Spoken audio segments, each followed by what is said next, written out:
Artificial Skin Provides a Step Toward Bionic Hands by Faye Flam from Technology Review magazine.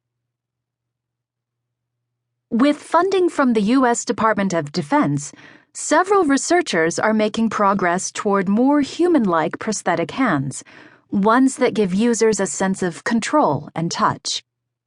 Scientists from Stanford announced a new type of pressure sensor in the form of a flat, flexible material that might eventually serve as an artificial skin that could go over prosthetics, allowing users not just to manipulate objects, but also feel them.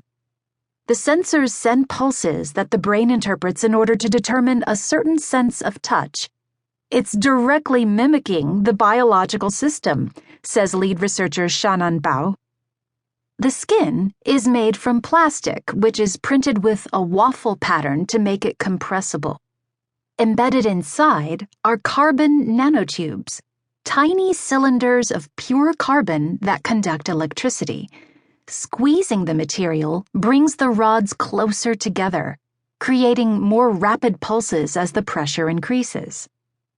In a paper in this week's issue of Science, Bao and colleagues claim the sensors can pick up gradations in pressure that are equivalent to the difference between a firm handshake and a limp one. This is just one component of touch, and it wasn't tested in humans. Instead, Bao and her colleagues sent the signals to slices of mouse brain in vitro, just to show they could get the sensor to communicate with neurons. Still, it's a promising step in the quest to make prosthetic limbs more real. It's impossible to do much of anything with a prosthetic hand if you can't feel, says Slimane Benzmaya, a biologist and computational neuroscientist who works on artificial limbs at the University of Chicago. Touch, he says, is hard to recreate because it's a surprisingly complex sense. We can not only tell silk from satin, but also distinguish cheap silk from good silk. We do this because our skin can sense textures down to tens of nanometers. Eventually, the researchers are hoping to channel information from artificial sensors into the peripheral nerves that were once connected to the lost hand. Already, they've created interfaces that give users the ability to open and close their hands. What they'd like next is the fine coordination that allows us to move each finger separately.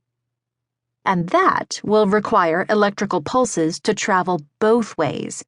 Signals from a patient's muscles and nerves moving the prosthesis, and sensors giving natural-seeming feedback to the patient. It's a translation task, in part, as they try to get the sensors to speak the language of the nervous system, says Dustin Tyler, a professor of biomedical engineering at Case Western Reserve University. The hard part is in creating an interface between the prosthetic and the patient that allows this language to be transmitted in all its complexity. We're not at the point where we can reproduce natural touch, but we are at the point where we can convey useful touch sensation, says Benzmaya.